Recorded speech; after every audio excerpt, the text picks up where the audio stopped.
进到上海，每天的工作很累，但是一想到是为了这个国家，为了这群娃娃们，还有啥累的呢？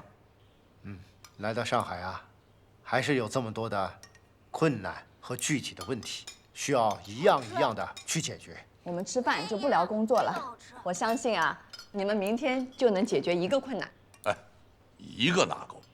我恨不得每一天都解决100个困难，只有这个样子，才能完成对上海人民的承诺。1年时间，让日子彻底改观。我们掰着指头都能替你们想到接管这些问题的困难，就好像物价居高不下，国民党特务横行，这可不是1天2天能解决的。陈老总啊，要是1年内能达到你的承诺，那就太了不起了。对头。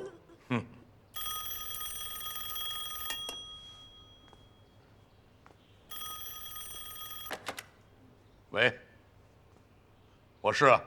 我要那个。好，你带他们到我的办公室，我马上到。给你。我还要。帮我们运煤的码头工人有事找来了，我去看一下。先吃完饭再走呀。吃完了再走。不吃了，让他去回来再吃。娃娃们，好好吃饭啊，不许闹。好。陈市长，你是一言九鼎的市长，你说，老板们用金银券给我们发工钱，行吗？合法吗？对呀，金圆券不是国民党的钱吗？现在共产党进城了，就应该把金圆券废了呀。人民币的推行嘞，还有一个过程，你们还要给我们一点时间。可就是这点时间，我们就白干了。什么情况呢？具体讲一下。本来，贸易组的干部都跟人老板商量好了，也答应了用人民币给我们发工资。可他倒好，一边给我们金银券，一边找你们赊账。你说，这个样子，我们给他人民币，他们给你发的是金圆券。对，太精明喽。好，我知道了。陈市长答应你的事，让我们财经干部跟你说。来，请坐。好，谢谢。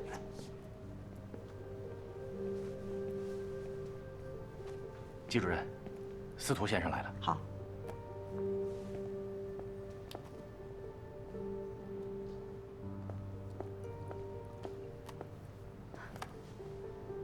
司徒老板，你好，先喝点水。谢谢。关于您提出的金圆券贬值问题，政府想到一个折中的方案，跟您商量一下。请讲。在解放军进城前的一天，大米的价格是130万金圆券一斤，当天银元兑换金圆券的比例1比360万，对不对？没错。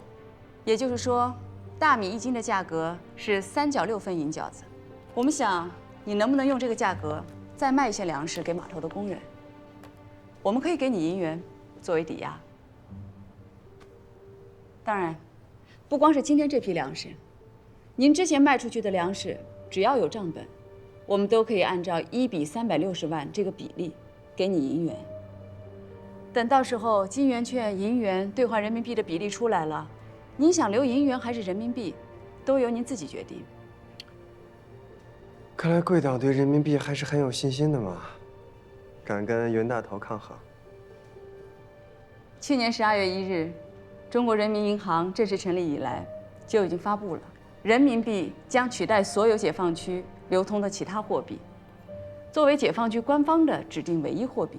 其实您可以看看报纸，老解放区人民币流通得很顺利，币值也很稳定。很快，上海也会是这样的情况。这也是我们对人民币的信息来源。您可以考虑一下。好的。不过这次买粮食，还是要用银元。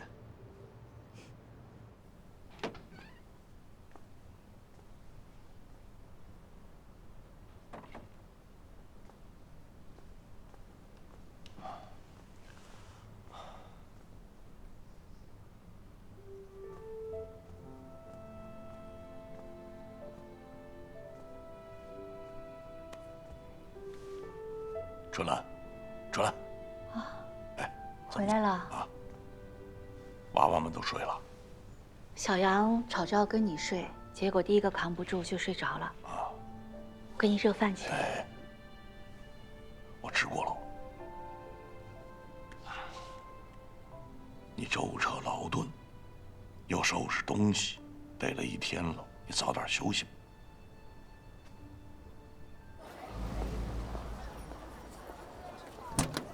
季专家，陈市长，我正好要找您。巧了，我也要找你。我要请教个大问题。我也是。这金圆券，我们进城了，也挂牌了。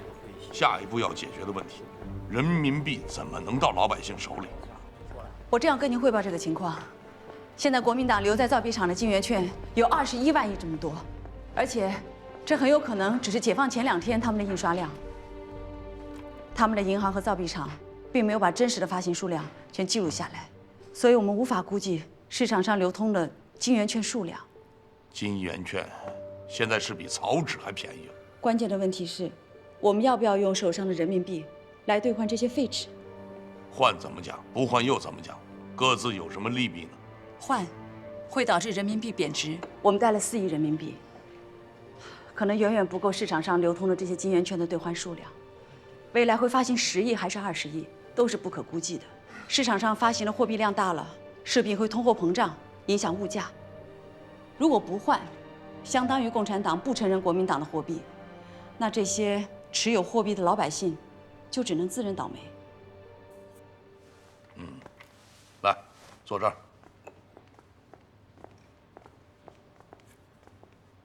要是不通过兑换呢，这人民币怎么到老百姓手里？以救济的形式发放到老百姓手里。国家白给钱哦。那我问你一下，假如一个普通的家庭，从1935年法币时期开始，10几年辛辛苦苦存下的全是纸币，那就等于一下子什么都没有了。可是这些纸币已经不值钱了，在市场上根本什么都买不到。那这个会不会又是另外的一种平均主义呢？平均主义也只是暂时的，我们可以让资本家拿他们手里的银元来兑换我们的人民币，再用这些人民币发工资，依然遵循多劳多得的原则。那这个样子呢，大家会怎么说共产党呢？之前的银元你给兑换，不值钱的金圆券你不承认了。可是陈市长，我们迟早要废除金银外汇上市交易，确立人民币的中心地位的。老百姓呢，你政府白给钱，可资本家却要拿银元来换。你要是资本家，你会不会来换呢？老百姓手里有了人民币，就会有人民币交易，人民币在市场上开始流通了，资本家也能赚到钱，他们自然会接受的。陈市长，我们现在要以大局出发，人民币会长腿的。如果我们在上海发多了，日后走到武汉、山东甚至东北，会影响的是全国的物价。但是我们还是要考虑到国人的感受的。你打个比方，你是一个普通的老百姓，勤勤恳恳，每个月从牙缝里边挤出一点钱存起来。新政府到了，你的财富全部蒸发了，你会怎么想？再比如说，你是一个期盼新政府的资本家，政府却把你当银库一样欲取欲求，你还会拥护政府吗？哟，陈市长，小季同志，曾副市长，你们谈的是人民币兑换金圆券的事情吧？是的。坐。其实啊，这个问题早在丹阳的时候，经济组的同志们就已经僵持不下了。不过我要提醒一点啊，我去清点了一下国民党给咱们留下的家底儿，加起来的资金共计是黄金24600两，白银36万元。所以啊，无论换与不换，未来我们面临的问题啊，银元才是最大的问题。是的，毛主席讲过，没有调查研究就没有发言权。我们两个不要争了，各自去调研一下，再做最后的结论，怎么样？我听陈市长的。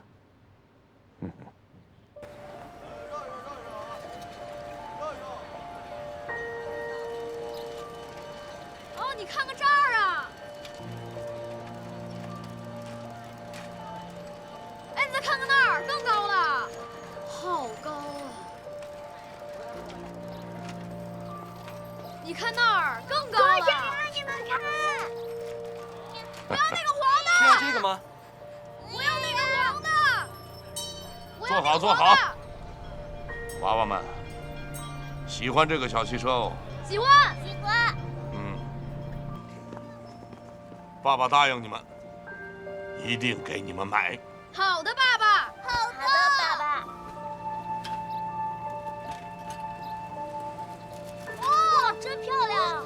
好高啊！好多大楼啊！好高啊！哇，你看，那个是好高，好漂亮！这个这边还有哦，好高啊！哦，哇，你看那边，哇，好高啊！看前面那边，哇！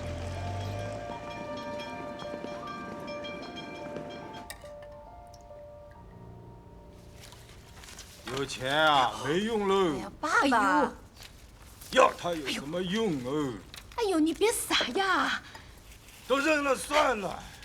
爸爸，我来吃饭吧。不吃，不饿，浪费粮食。不好意思，打扰了。你好，有人在吗？你好。你好，我们是市政府工作人员，想来了解一下大家的生活和工作情况。这位是季南音同志。你们等一下啊！共产党的2位干部来了，赶紧收拾一下。妈妈家里还有茶吗？不好意思啊，请进。你好。哦，你好，给你们添麻烦了。到我们老百姓家的大官啊，我们很荣幸。快请坐啊，快坐啊！请坐，请坐，请坐。我们就是走走看看，大家可以随便聊聊天，都坐吧。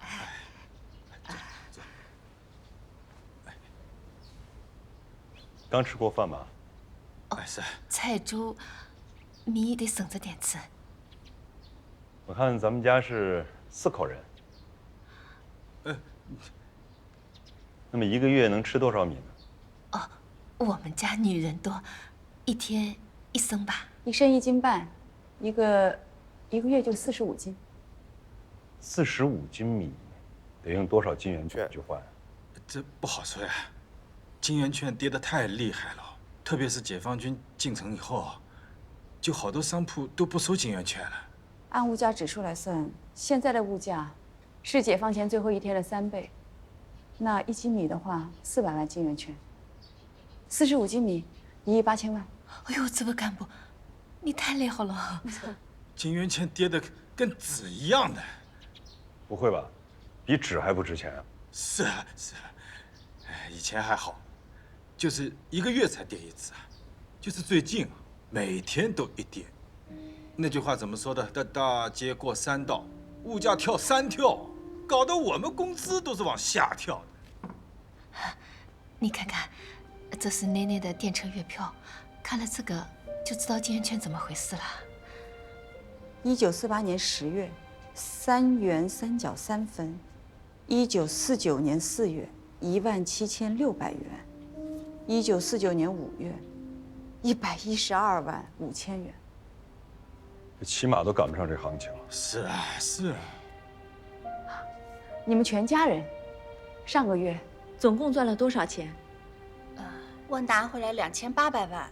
这还是他们纱厂老板人好，只要开工，多少给一点工资。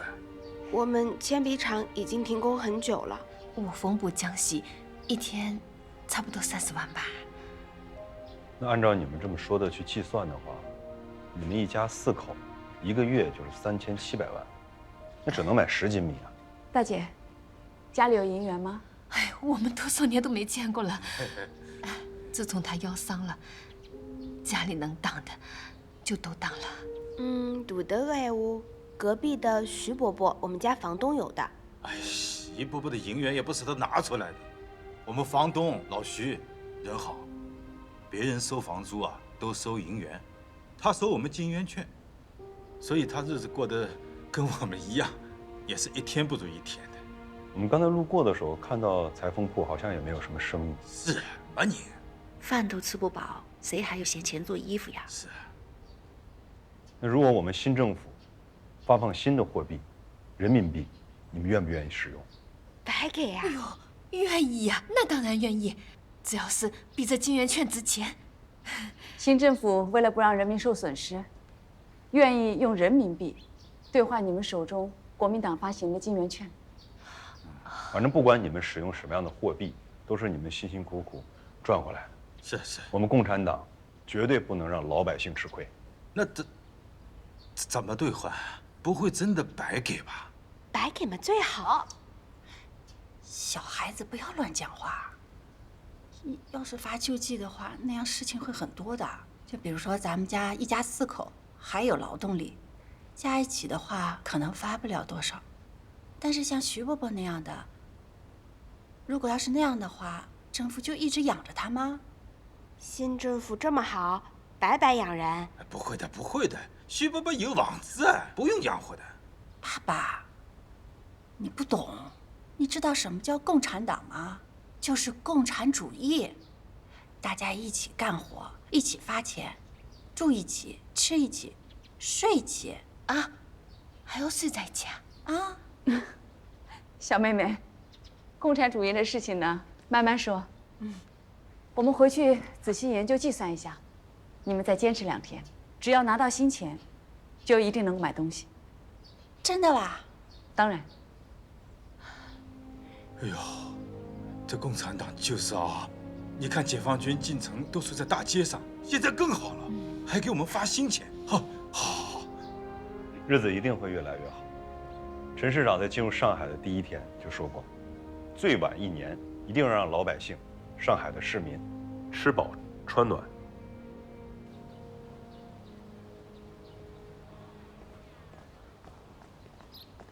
市长，陈市长。季参谋。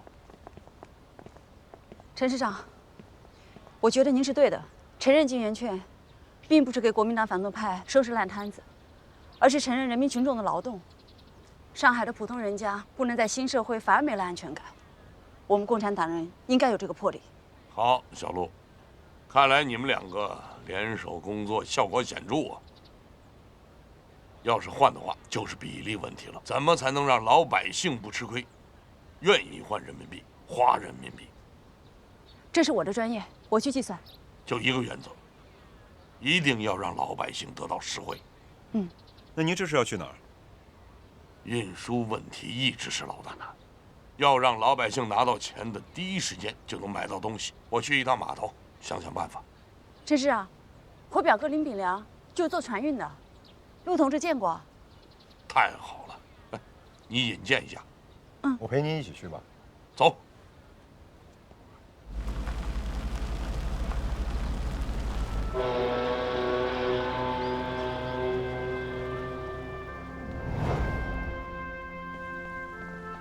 陈市长，弄好，船务公司林炳良。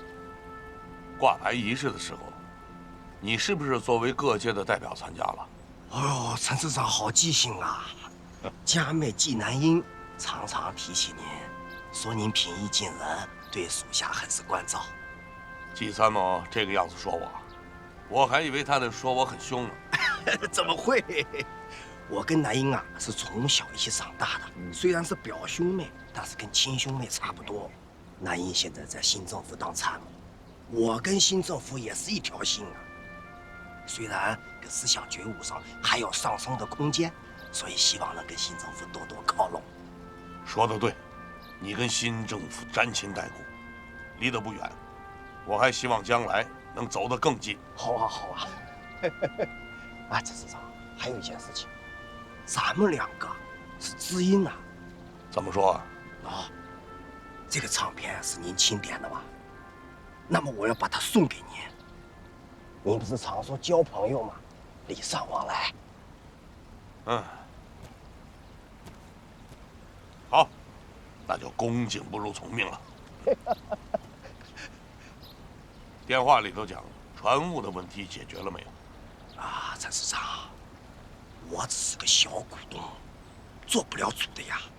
南英跟我讲了这个事情之后，我马上给秦老板发了电报，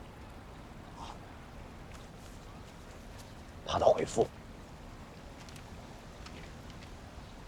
战事未完，资金链紧，望量力。这秦老板是不肯帮忙啊。关键是现在手上票子不够，光是解决柴油让船动起来就已经很成问题了，再加上内河的船很多都瓦特了，心有余而力不足啊。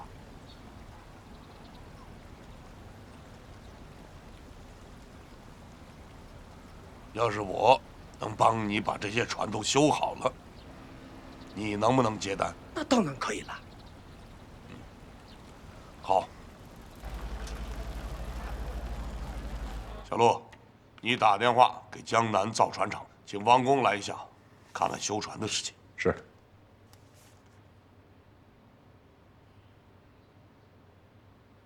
你请季参谋来一下。好。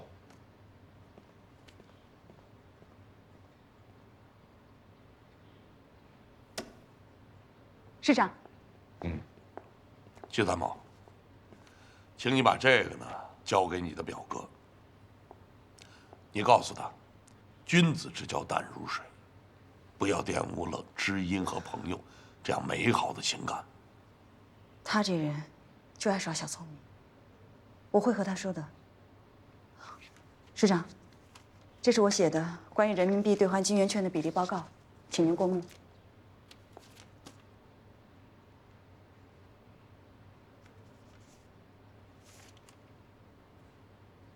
15万金圆券兑换1元人民币，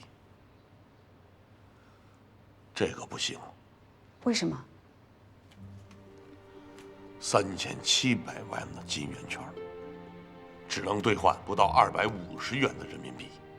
现在的米价呢，是20到25一斤，还是不够买10斤的，还是要饿肚皮。那人家怎么说共产党比国民党好呢？知道了，我会把你反映的这些情况和市长汇报。好的，再见。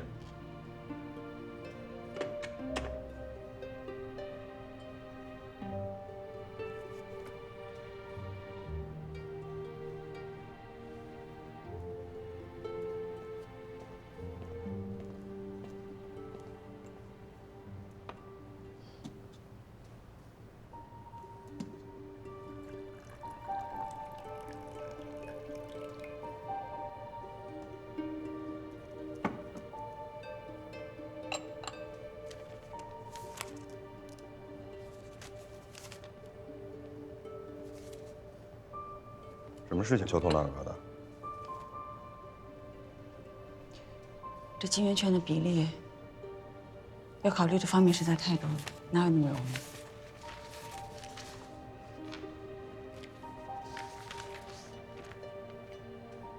曾副市长说过，金圆券联动着银元，可能涉及到资本家，你有没有把这些因素考虑进去？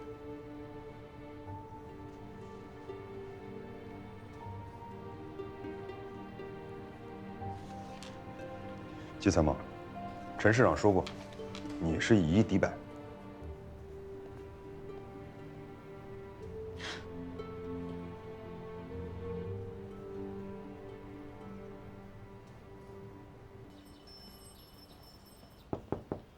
请进。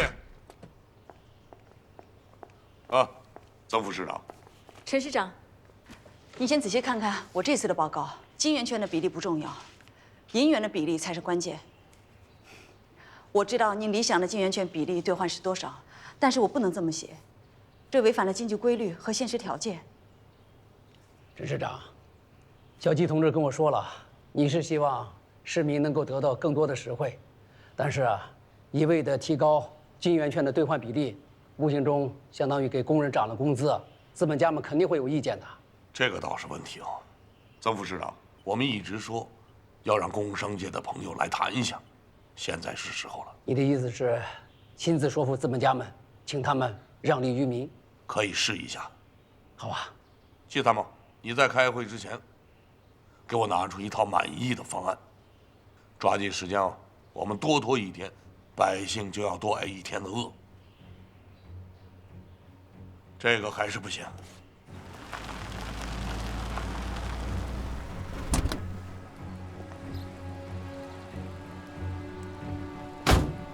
哎，荣老板。哎，丁老板。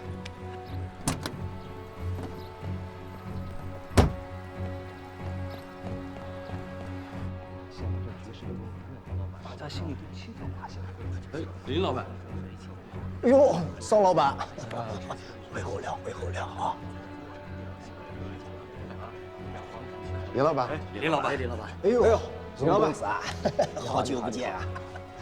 哎，都看得出啊，新政府很看重侬啊。哎，这次座谈会到底是什么目的？侬晓得吧？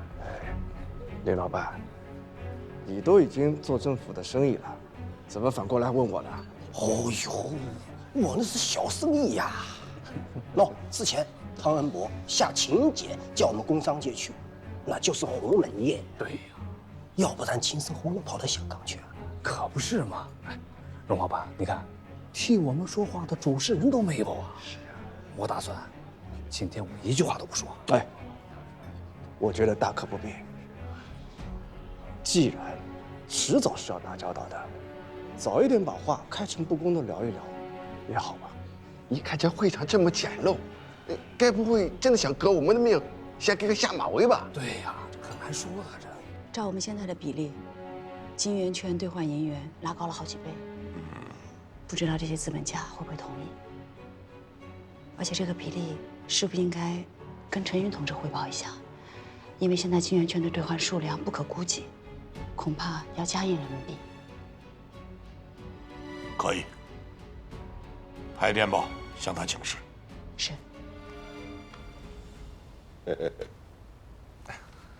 这个季同志的电报，我怎么觉得他好像是有点告陈毅市长状的意思啊？啊？陈毅市长用心良苦啊，搞这么一个不利于资本家兑换的比例，在季南英同志那儿已经是需要告状了。理解理解，我认为这种搞法，实际上是想让老百姓得到更大的实惠，啊。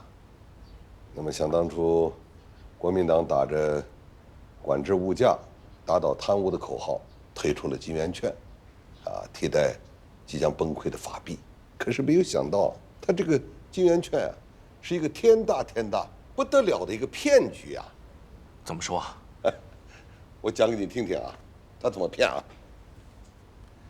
他首先呢，说这个金圆券每1元含金是0.22217克，可是他没有铸造硬币啊，怎么含金？后来又说，用2亿的金圆券就可以换回法币600万亿，你相信吗？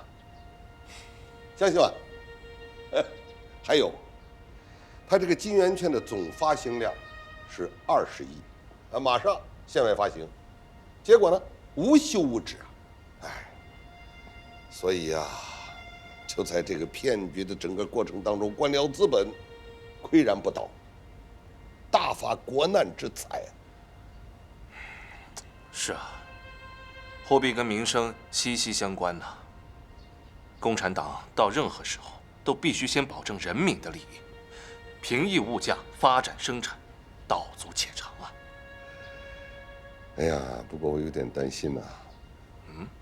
我在想，这些资本家们会不会认可这种吃亏的比例呢？这个就要看咱们陈毅市长他的本事了。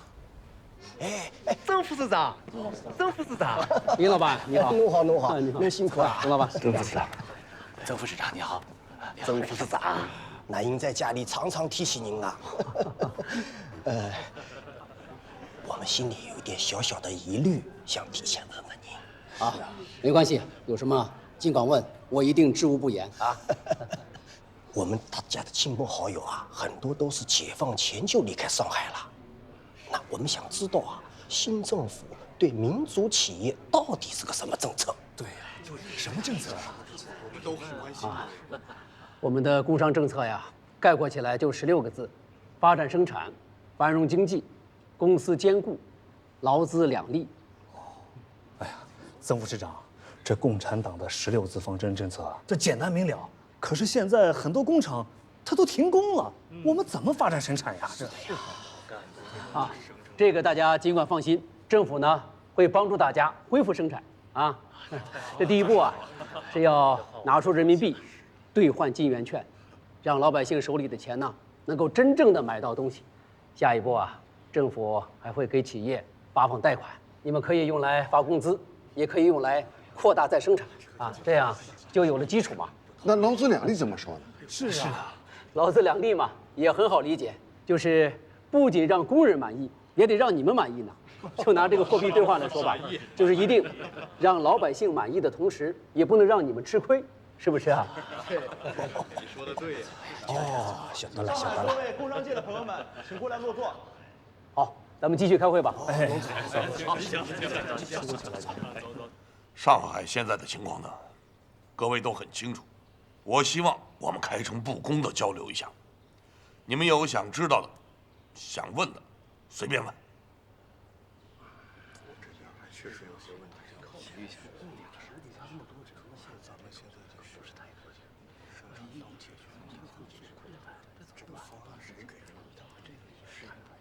林老板，我们都打过多次交道了，你有什么想法也可以在这里继续的再说一说嘛。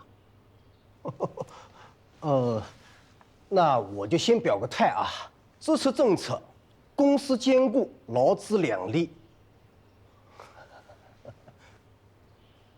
有什么问题啊？想说什么，尽管说。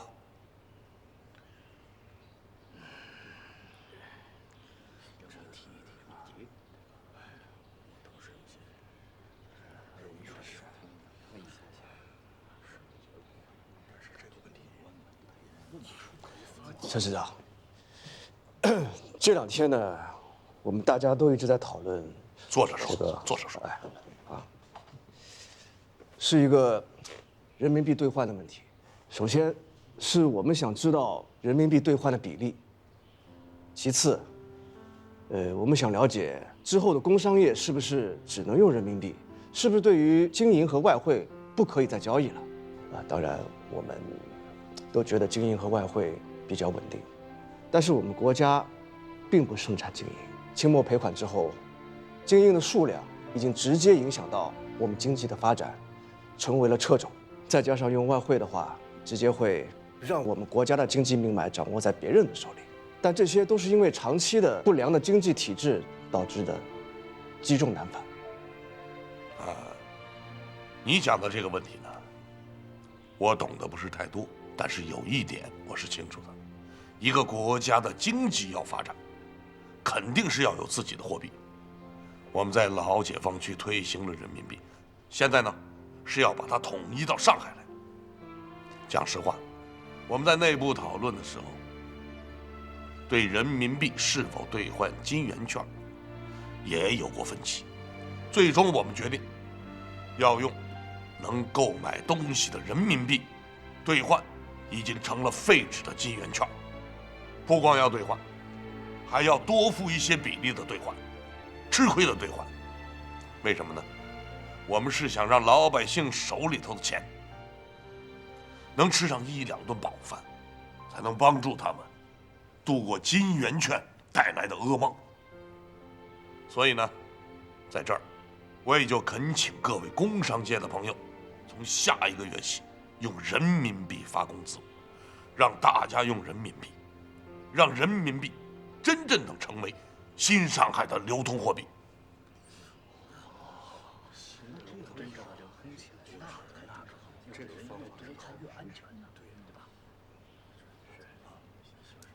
陈市长，我还想问一下，那这个人民币的兑换比例到底是多少呀？关于这个问题呢，我们也想在这里跟大家讨论一下。我们现在初步定的比例是10万元金圆券兑1元人民币，100元人民币兑换1块银元。这银元也太亏了吧！这让我们以后怎么活呀？这，对呀，哎呀，这太不公平了，这。大家静一下啊，让我把话讲完。这个样子兑换呢，银元可能要吃亏好几倍，老百姓手里头没有银元，那么吃亏的就是在座的各位了。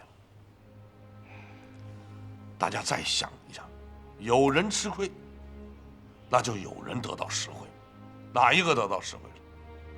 不是共产党，不是政府，是上海的老百姓。现在是上海最困难的时候，也是老百姓最困难的时候。这个时候呢，我就恳请大家让利于民，帮助上海，帮助上海的老百姓度过这个难关。等上海经济稳定了，发展起来了，你们这一次吃的亏，我们会用无息贷款、实物补贴的方式，想办法返还给大家。所以呢，我在这儿呢，先替上海的老百姓谢谢大家。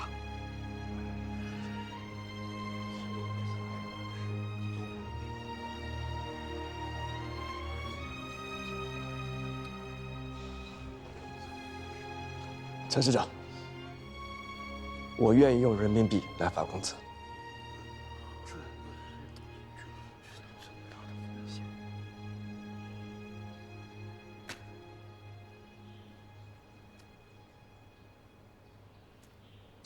季参谋，明天一早这一份规定就要跟全市人民见面了。总算可以喘口气了，接下来就又够我们忙的了。这才只是开始。作为专家，我必须要向2位市长发出警示：人民币进入流通领域之后，要时刻应对黄白绿金鳞的冲击。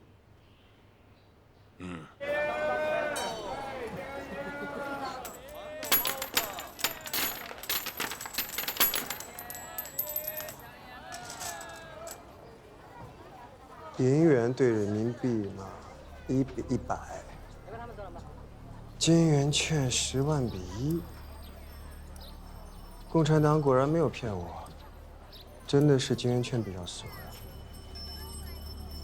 不过，我还只要袁大头。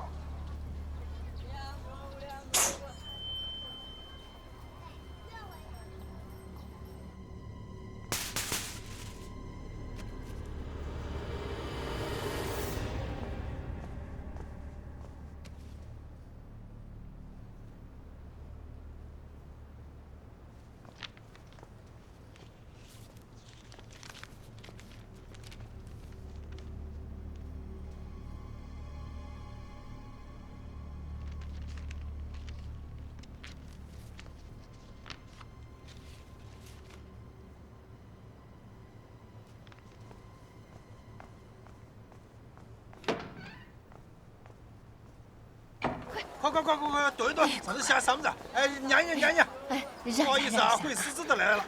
哎，没讲我口角。查伪金圆券系国民党反动政府和4大家族掠夺人民血汗。哎呦，那你慢条斯理的加解释了，你直接说上面写的是什么意思好不啦？侬人哪能会这样事体啦？哦，自家嘛不识字，我帮侬读，侬还一边听了给吃力，啥事体啊？搿叫？这不是着急吗？你就告诉大家哦，这个金圆券到底能不能换人民币，好不啦？我会讲。本会规定，人民币1元折伪金圆券10万元，10万元，1块人民币10万元伪金圆券。哎呦，好。没事。怎么了？怎么了？哎，不好意思啊。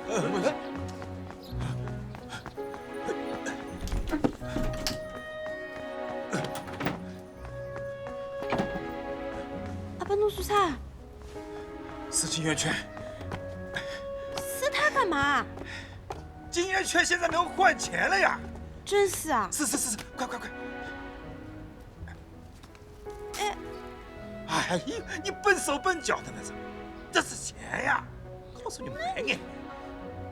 各位都安静，听我说，布告上啊写的很清楚，30号才能兑换人民币呢。老弟，是。用慢点叫，当心我的腰。解放了，我的腰杆子硬着呢。哎，快点，嘎西都点。布告上写的很清楚，咱们按照布告上写的来办，好不好？都先回吧啊！30号再来兑换，好吗？30号是不是那个啥币不够啊？大家放心，人民币是充足的，而且我们保证一定会按照布告严格给大家兑换的，大家都放心吧。